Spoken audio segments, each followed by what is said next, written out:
Welcome to Signal Radio. I'm Mark Johnson with Signal Architecture and Research, where we like to say that we design places for people we haven't met yet. Of course, there are places that are beautiful and durable, last a long time. They're for the public and meant for all.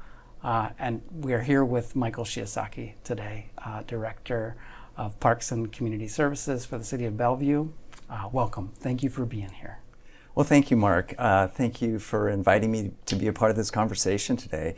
I've had a long career in creating parks and overseeing their management, and I just love to talk about what parks, what they provide for a city. So yeah, just so happy to be here today. Thank you. Thank you. Well, I'd love to start out.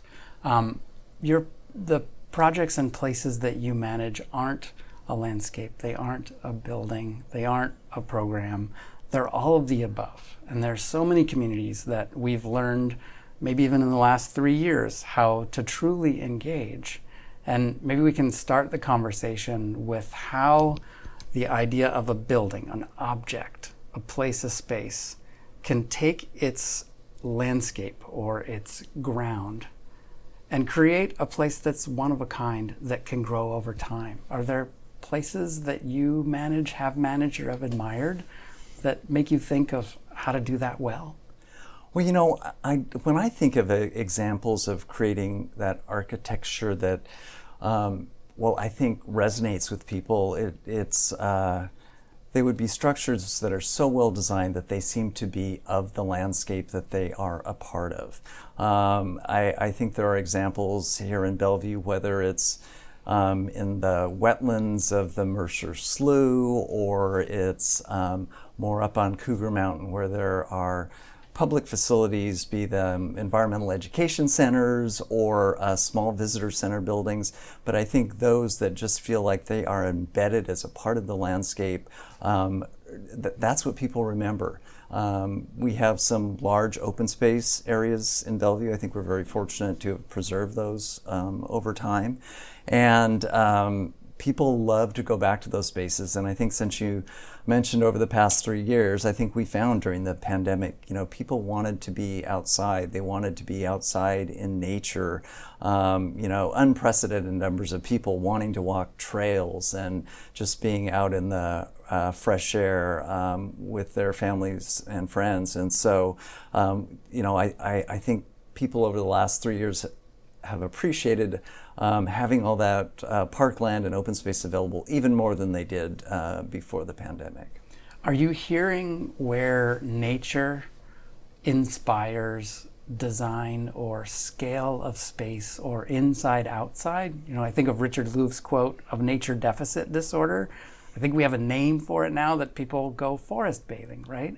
And do you see ways that design is inspired by nature in the projects that you're working on? I would say in the Pacific Northwest, at least in this part of the Pacific Northwest, where most of the time the climate is pretty mild, I think when you think of park structures, I think people want buildings that have this kind of indoor-outdoor space. They want those garage doors that roll up, so when the weather is great, you can just easily go from inside to out, and there's less need for conditioned air and all those things. So I think that's kind of an expectation of most park buildings. They're in a park for a certain reason, that people want to experience nature or gardens or whatever part of the park system, but I think that just becomes an expectation now. Mm-hmm. The park is the building, is the building is the park. Absolutely.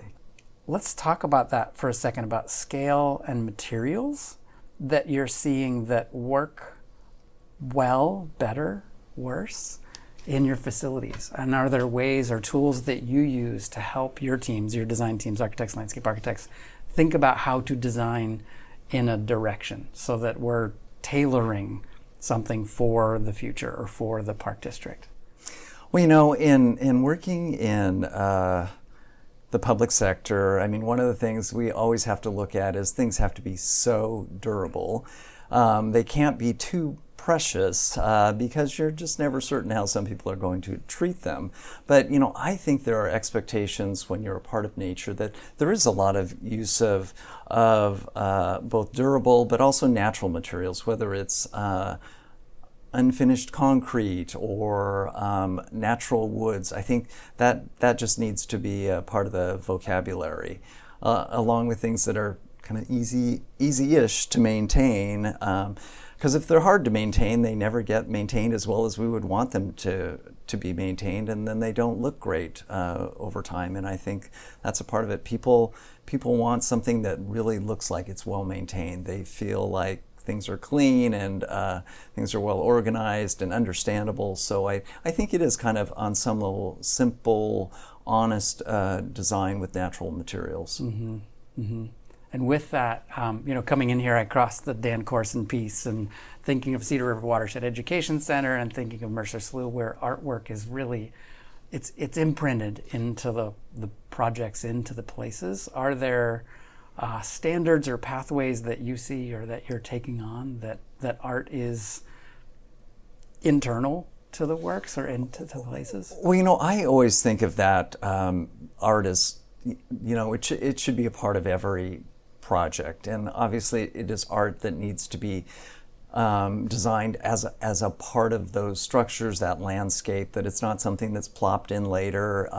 So it needs to be kind of integral and well thought of as a part of the design of any place. I couldn't agree more. We could probably talk for another hour we could go on about integrated art. Yes. Absolutely. Are there new ideas, changes, opportunities, ideas that you see coming up in the future that maybe didn't exist before, maybe inspired by the pandemic, maybe inspired by that desire to be outside more?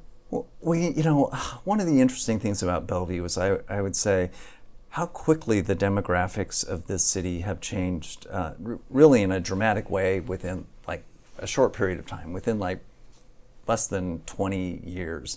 And I think one of the things that we strive to do is, create meaningful places for the people that live here now. And that means that, as people from other cultures arrive in Bellevue, that there's something that's meaningful for them. So that means we really need to be talking with the people that are living in the neighborhoods, that are moving in, that are now living in high-rise condos and not just single-family homes. But it really is about public engagement, and talking with people that live or work or just play in our city. So I think that's how park systems continue to change and evolve with the people that live here. Mm-hmm. I like that you use the word engagement. It used to be called community outreach, right? Yeah, right. And that was that's going out there. There's just an exchange of here's the information, here's the postcard. Right. Are you seeing that there's enough time in your projects, in the design projects, for that engagement to really get that background? Well, I think we're always willing to try different ways of engaging with people that live and work here, but I think it's not a science. It's something we'll continue to try to work to do in new and hopefully better ways. So I just think I just hope that we continue to learn how to be better in that. Right. Yeah. It's never finished. It's never finished. Yeah. Right. Absolutely. Yeah. Right. The park as something that does something rather than something that is. Yeah. Are there any questions that I haven't asked you that are top of mind when you think about buildings, landscapes, working with design professionals, design teams? Are there any questions I haven't asked you yet? Well, I appreciate when maybe it's 5 years after a new park is designed or a new structure within a park is completed, that there is kind of that follow-up on what we as, I'll say, owners have seen, how things have worked, how things should be tweaked or could be tweaked, and in the future what we might want to do in a little different way. I think that's important learning for us as we think about it, and for design professionals we work with to also learn from kind of the experience of maintaining and operating buildings or parks or whatever. So I always appreciate that kind of follow-up down the road. That has a formal name, right? And we are actually working on creating an accessible version of that, the post-occupancy evaluation. Yes, right? absolutely. And really the connections that you made for us with Mercer Slough, we're actually following up with them to do a post-occupancy evaluation now 13 years later on Mercer Slough. There are a couple trees there that I have kept in mind in every windstorm I think about. They're really close to those buildings. And the maintenance that has had to be done. The guardrail, during construction, we cut the guardrail to accommodate a tree. And then I've been back a couple times and I saw that tree has actually been cut. So what do we do in the future? Do we bite the bullet, cut the tree, or do we get rid of that part of the program? So it's a real balance there. I remember reading a story about falling water, and there was a tree assessment done, and there were trees that were brushing against the cantilevered decks. And there was one faction that said cut the trees because the building's precious, and the other faction said cut the decks. So they cut the decks. And I think that's when we think about nature and we think about how we design for nature, that's a way to go because we work around it. Right. Something that's kind of top of mind as we've been dealing with these hot days and smoke is just how we continue to think about how the climate is affecting our landscapes and then our buildings and how we maintain those things, that it's really top of mind all the time as we see kind of these dramatic shifts in our lifetime on the climate in our Pacific Northwest. So how are we adjusting things to hopefully accommodate what's coming in the future? So, are there steps that you're able to take as an agency with smoke days? I think we're starting to look at plant pallets in the park system as our climate is even droughtier in the summertime than it used to be. That probably using natives that are a little bit further south now as it's drier here. I mean, it's become difficult to establish some of our native landscapes just because the summer is so dry here now. So I think we're having to kind of adjust the way we think about natives and all those things that used to be just kind of old hat. It sounds like you have a research-based approach to your team. Do you have landscape architects, planners, engineers on staff that are part of your advisory team? Absolutely, and with my background as a landscape architect, hopefully, that means we're taking a bit of a holistic view at how we're both growing and managing the park system. But yes, there are landscape architects, there are people with forestry backgrounds, we have architects, so it's really kind of a blend of those design backgrounds, which I think is super important. That's great for your teams, for your design teams, because when we work with a parks district that has a team on board, there's a standard of quality and care that is elevated to begin with. Not that teams are going to be slack.